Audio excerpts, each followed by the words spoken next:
Nous avons le plaisir maintenant de recevoir un éminent personnage de la Swiss Mountain Hockey Cup. J'ai nommé Daniel Yendley, le président du tournoi. Daniel, bonsoir.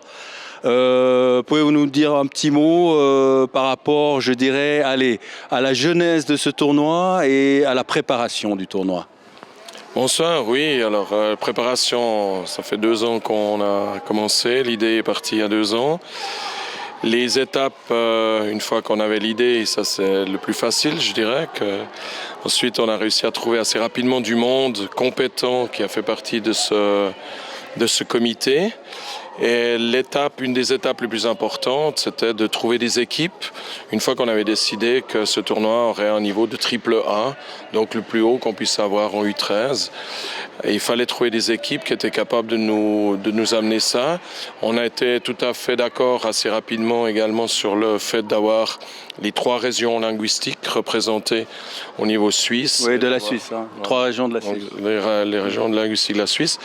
Et d'avoir 5 équipes étrangères représentant les grandes nations du hockey sur glace. Ces équipes qui sont, pour rappel? Alors, pour les Américains, c'est les Seacoast Spartans. Et ensuite, on a le Dynamo Moscou pour les Russes, Espoo Blue au niveau Finlande, la Slovan Bratislava pour les Slovaques et le HC 74 pour la France, la région de la Savoie, tout près de chez nous.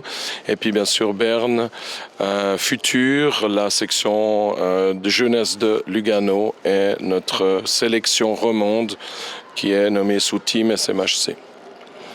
Alors ça, c'était la grosse étape pour ça. Ensuite, bien sûr, parallèlement, il fallait trouver de l'argent, des sponsors, du soutien, ce qui n'était pas évident. On a eu beaucoup de chance d'avoir du soutien très rapidement ici à l'ESA. On a eu un écho favorable dès le début, et alors qu'on venait avec un concept tout neuf, donc c'était génial. Oui, je crois savoir que la commune de Lézin a joué le jeu tout de suite et nous a ouvert toutes grandes les portes de la station parce que des événements comme ça, pour eux, c'est aussi exceptionnel. Oui, clairement. Donc la première séance qu'on a eue, qui date presque plus de 2 ans maintenant, ils ont tout de suite été d'accord avec le principe et ils ont dit on vous suit et on regarde ce que vous nous amenez.